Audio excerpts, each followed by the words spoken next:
So with just 3 days of cooking under my belt with the slow carb diet, I can confidently say that I can make all 3 meals in one shot, from a cold stovetop to all 3 meals complete in 15 minutes.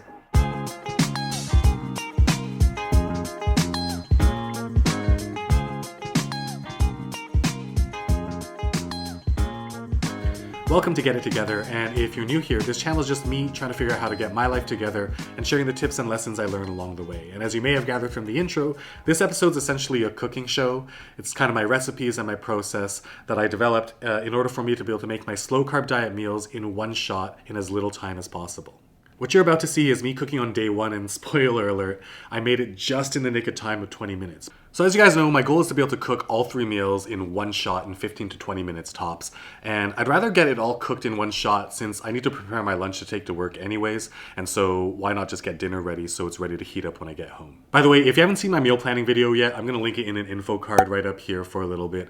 But this meal and cooking plan is really something I came up with because I just know that I'm not somebody who's used to cooking regularly. So I just wanted to limit complexity, time, and sheer number of ingredients. So without further ado, let's take a look at the actual cooking. I wake up, head to the kitchen, and you can keep an eye on the clock on the stove. This was day 1, a Sunday, and yeah, I stayed up really late and slept in. But anyways, the clock starts now.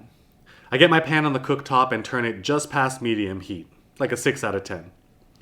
I pour a tablespoon of grapeseed oil into the pan, and while the oil is heating up, I crack 4 eggs and beat them. I like to use this mixed salt seasoning in my eggs to give it a bit of flavor, and the main reason I chose it is because there's no sugar in the ingredients. But just regular salt and pepper will do. Once the oil is heated up, I swish it around the pan and in the eggs go. In keeping with my goal of simplicity, I don't do anything else with the eggs. No scrambling, basically no action. And while the bottom side is cooking, I plug in my grill, turn it to high, and let that guy preheat.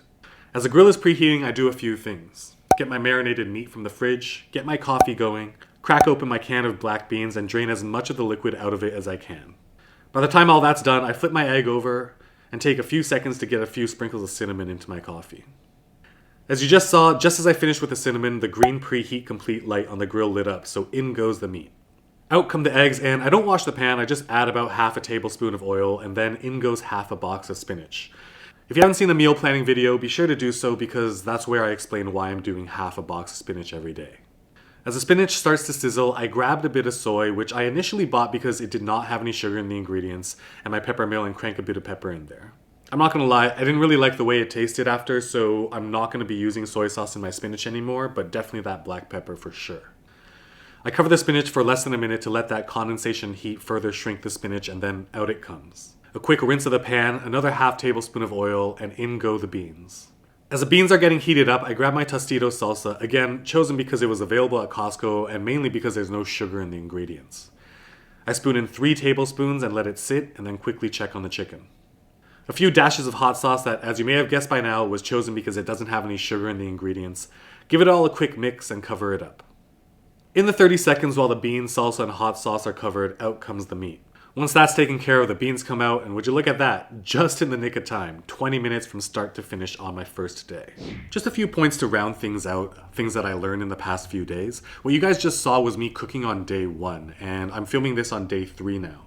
And so, in that video, you may have noticed that the chicken went in at 10:23 and came out at 10:31. So that was 8 minutes, and it was definitely overcooked. I mean, I ate it, it was fine. It was just more on the dry side. And so I decided to try cooking chicken again on day 2. And what I found, at least for the chicken breast that I use from Costco and the grill that I use, 6 minutes was perfect. Also, leading up to day 1, I spent a few days doing a lot of research, and PS, special shout out to the subreddit 4-Hour Body Slow Carb. There's basically an 8-year history of people who have really tried it and just sharing their experiences and tips. But the main research that I did was mainly regarding seasoning and sauces, and I'm very confident that all of the seasoning and sauces that I used are 100% slow carb compliant. Last thing is, the grill that I use is called the Cuisinart 5-in-1 Griddler, and it is a lifesaver just in terms of the simplicity of it. Again, as you may have seen in a previous episode, when I was doing the meal planning, a lot of the recipes that I saw for chicken especially required pan searing and then preheating an oven, putting it in there.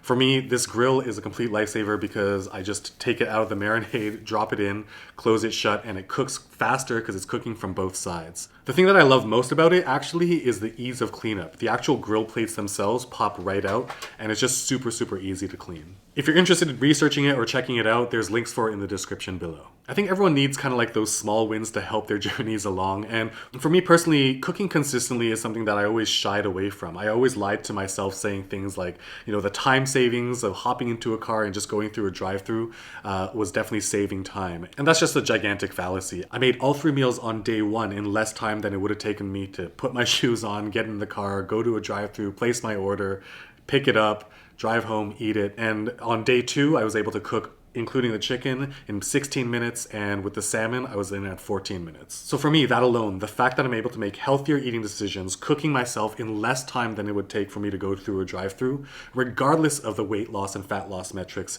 is already a huge win for me. If you're new here, in order to help myself stay accountable, I've put $100 on the line, and I just started a new Instagram account at GitVlog, where I have to post in my highlights and stories my breakfast, lunch, and dinner every single day on slow carb. And if I fail to eat or failed to post, the first person that calls me out gets that $100. I'd love for you to continue along this journey with me. And if you got value out of this video, be sure to hit like and subscribe, and I'll see you in the next one.